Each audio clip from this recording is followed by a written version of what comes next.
Gracias. Muy buenos días para todos los que acompañan. Muy agradecidos con ustedes por acompañarme este día. Bien, yo voy a presentar el tema sobre la definitud y las funciones del enclítico E en el tzotzil sureño, que es respectivo a mi variante.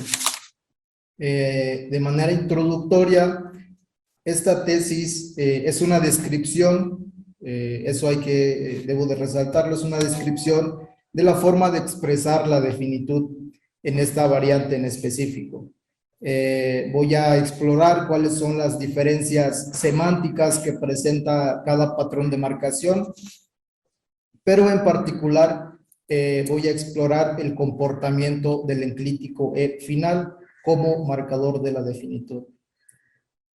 Como objetivos tengo analizar la diferencia de cada patrón de marcación, como lo acabo de mencionar.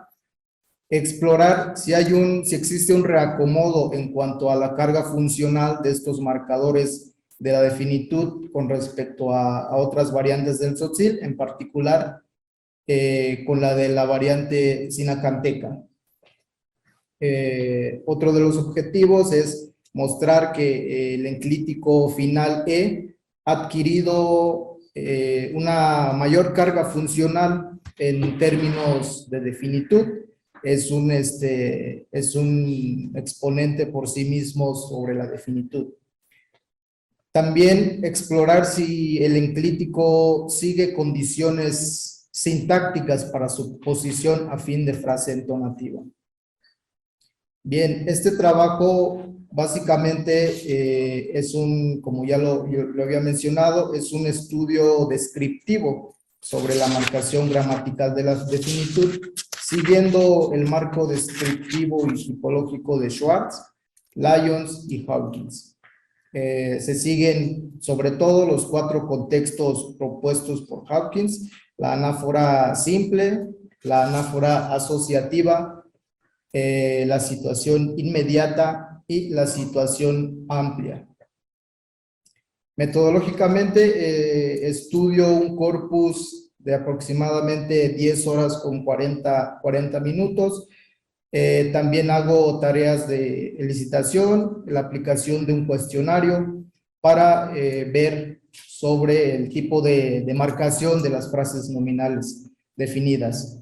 Y también, aunado a esta tarea de licitación, hago una tarea para ver el juicio de aceptabilidad de los hablantes, es decir, si en un enunciado para los hablantes es aceptable en un contexto específico o no. Bien, ahora paso al segundo punto, que ya corresponde a mis datos, en cuanto a la expresión de la definitud en el tzotzil sureño. Antes de pasar a los datos, quiero mostrar el esquema de la frase nominal, en concreto en esta variante.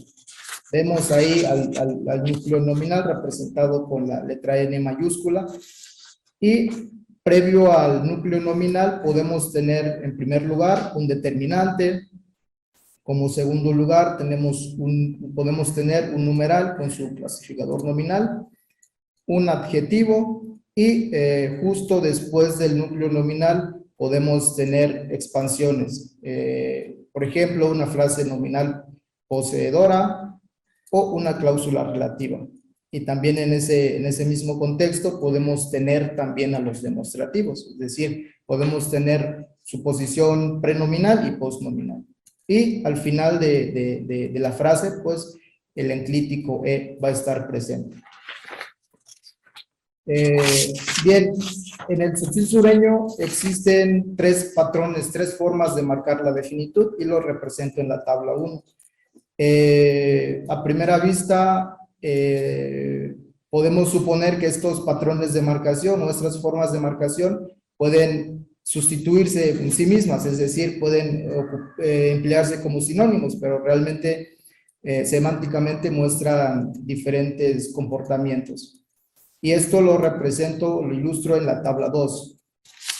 Por ejemplo, el artículo prenominal perdón, el enclítico E como el patrón 1 es el más común en todos los contextos y ahí lo represento con una palomita, ¿no? Que es posible su uso en los 4 contextos, a diferencia del patrón 2, que es común en anáfora simple, pero parcialmente en anáfora asociativa y en situación amplia.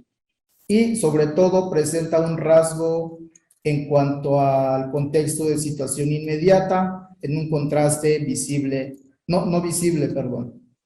Es el rasgo que presenta este patrón. Y lo vemos ejemplificado en el enunciado 2, en el ejemplo 2. Por ejemplo, ahí tenemos Manuel, el papá de Pedro, está arreglando una silla de madera y junto a ellos está una mesa. Manuel le indica a su hijo que le pase el martillo que está a la vista sobre la mesa.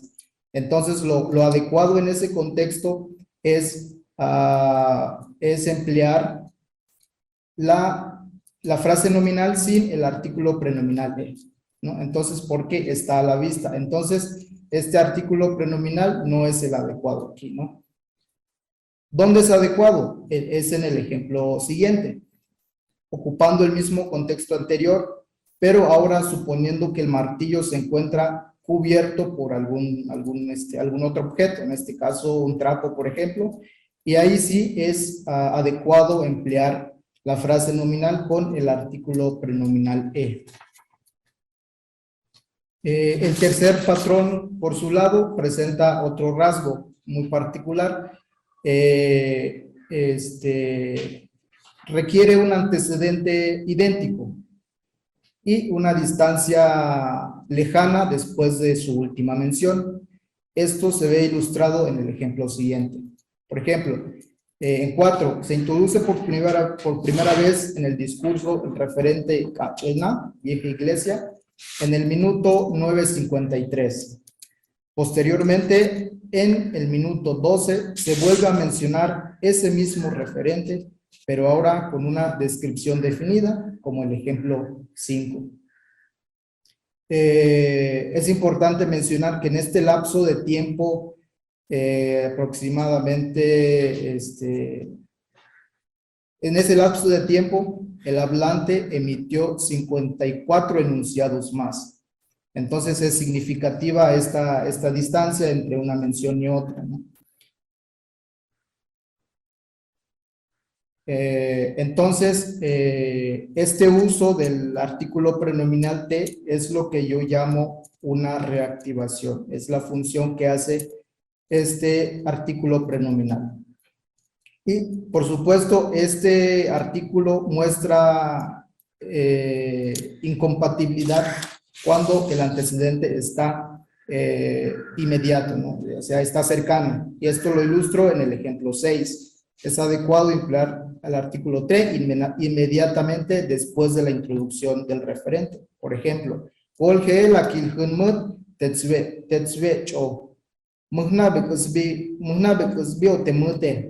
es completamente inadecuado emplear el artículo T en esta construcción, en este contexto. Bien, pero el comportamiento de estos patrones de marcación en estos contextos, en estos 4 contextos, no queda allí. Muestra también comportamientos semánticos distintos en otros contextos. Por ejemplo, frases nominales definidas en contextos preposicionales. Por ejemplo, en estos casos existe un contexto semántico en cuanto a la expresión de una frase nominal definida, complemento ta, de ta, y se resume en el siguiente cuadro. Pasamos a la página 4. Y ahí vemos que va a depender mucho del uso de la preposición ta. Por ejemplo, en un uso locativo, la frase nominal definida sin E es definida por unicidad, pero cuando se marca con E, se interpreta que es definida por un contexto anafórico. Y para el caso instrumental, sin el enclítico E, es indefinida completamente. No tiene ningún otra interpretación más que la indefinida. Pero cuando se marca con el enclítico E, es definida por un contexto anafórico. También pasa un caso distinto en cuanto a la frase nominal definida en contextos de posesión. Por ejemplo, en un contexto de posesión alienable, las frases nominales poseídas se marcan con E en contextos de anáfora y unicidad. Esto se ilustra en 7 y 8. Ahí vemos que es necesario marcar a la frase nominal poseída con el enclítico E para hacer el vínculo anafórico, ¿no? Y ahí se ve representado en 7. Y en 8, ahí también es necesario para indicar que se trata de un referente definido en contexto único. Diferente a lo que pasa en una posesión inalienable. Las frases nominales poseídas, definidas, marcadas con el enclítico E, es definida por anáfora. No se interpreta la definitud de esa frase nominal en otro contexto más que por anáfora. Y esto lo ilustro en el ejemplo 9. Juan se percata que Luis Juan se percata que Luis no se siente bien. Juan le pregunta, ¿qué tienes?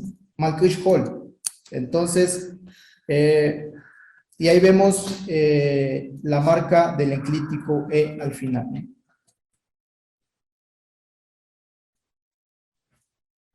Y las frases nominales poseídas por unicidad no se marcan con el enclítico E.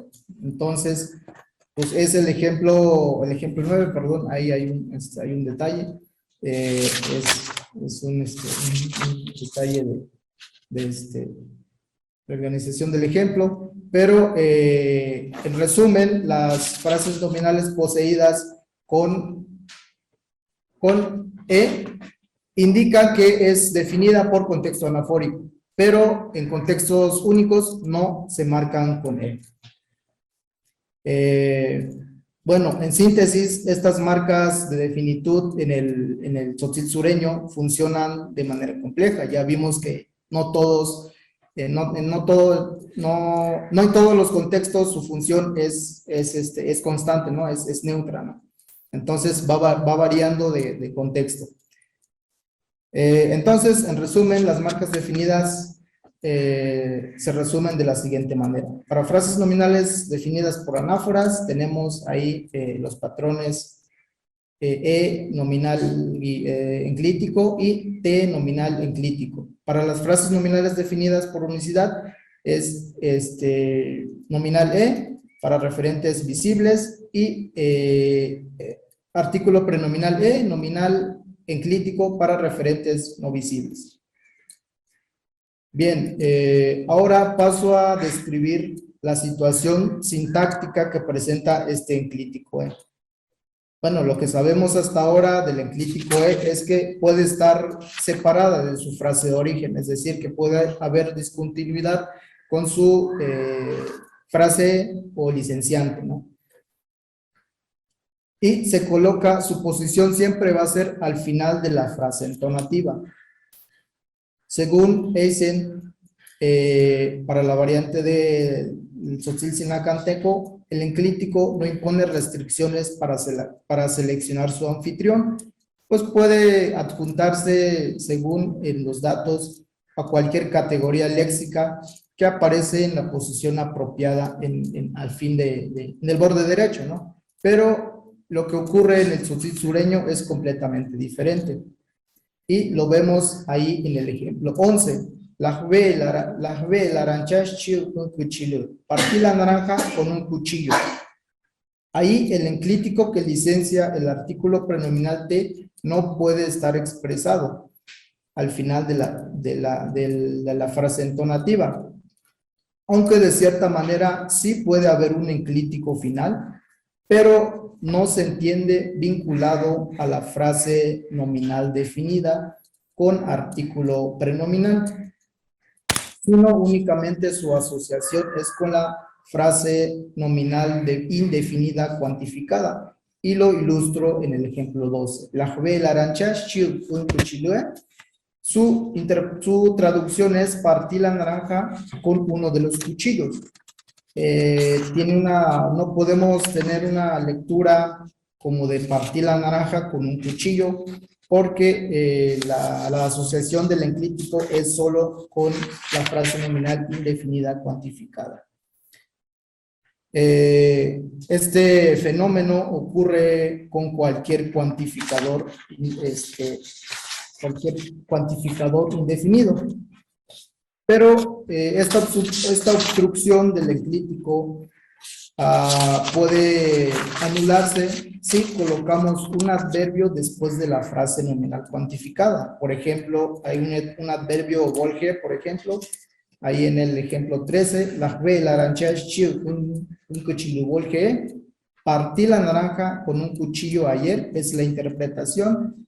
Ya no se puede tener una lectura partitiva, porque su vínculo ya es con la frase nominal con artículo prenominal.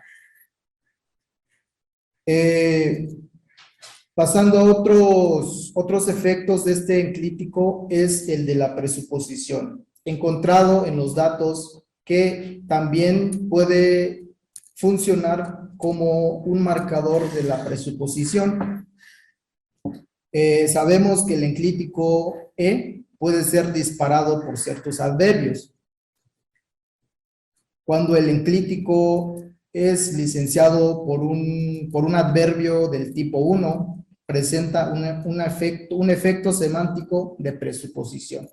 Y lo vemos representado en 14. Por ejemplo, Naatin Volge, sin artículo prenominal, es te bañaste ayer.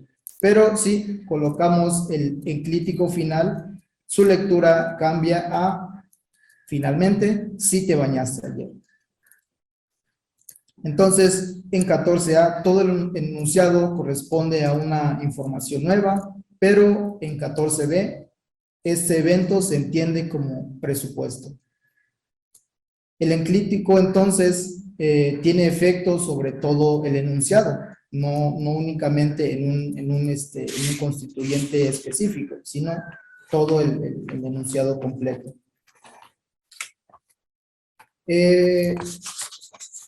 Para comprobar que el adverbio sí dispara al enclítico, el ejemplo 15 lo ilustra, ¿no? Con el verbo no puede marcarse, no puede aparecer el enclítico al final. Entonces, pues no queda duda que el disparador en este caso es el adverbio. Y una de las pruebas para distinguir la presuposición de una simple aserción es por medio de las pruebas de negación y las de interrogación. Y lo vemos en 16. Mugnati Volge todavía se entiende como un enunciado presupuesto, y también en 16b, en este contexto interrogativo, también se sigue interpretando como el evento presupuesto. Entonces, a manera de conclusión, estas marcas de definitud se distribuyen justo como se ve en la tabla 14. Para criterios de familiaridad tenemos dos patrones, el enclítico E, el artículo prenominal E, el nominal y el enclítico. El segundo patrón es el artículo prenominal T, el nominal con el enclítico final. Entonces, esta forma de enmarcar a la frase nominal es el tipo de marcación para estos contextos, ¿no? En contextos de unicidad tenemos también, al igual, dos patrones de marcación. El primero es tener al artículo prenominal, el nominal con el enclítico final, mientras que el segundo patrón es únicamente el nominal con el enclítico. Entonces, hay estas dos distinciones de distribución de la marca de definitud. Y pues hemos visto que estos patrones muestran un comportamiento complejo en cuanto a su función. No podemos establecer un único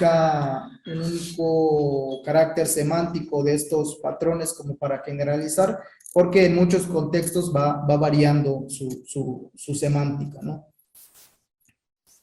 Por ejemplo, la semántica del patrón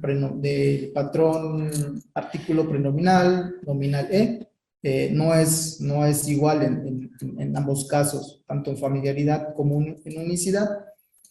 El artículo prenominal T, por ejemplo, su rasgo particular es de la lejanía y del requerimiento de un antecedente idéntico.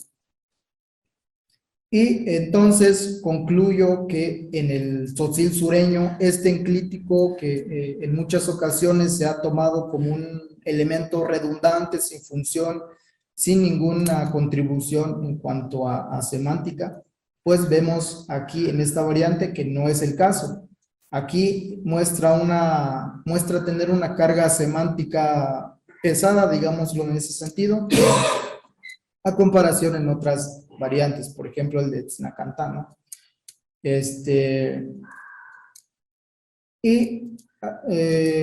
Como último punto, partiendo de la hipótesis de que el sistema de tzotzil sureño es un tanto innovador a comparación con el tipo de marcación de las frases nominales definidas del tzotzil sinacanteco, ¿no?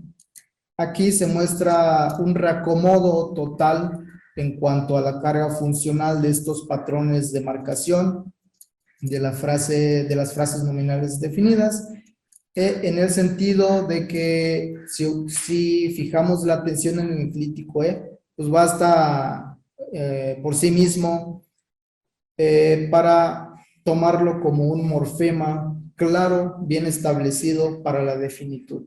Entonces, esas son mis conclusiones que he llegado hasta ahora y pues muchas gracias por su atención.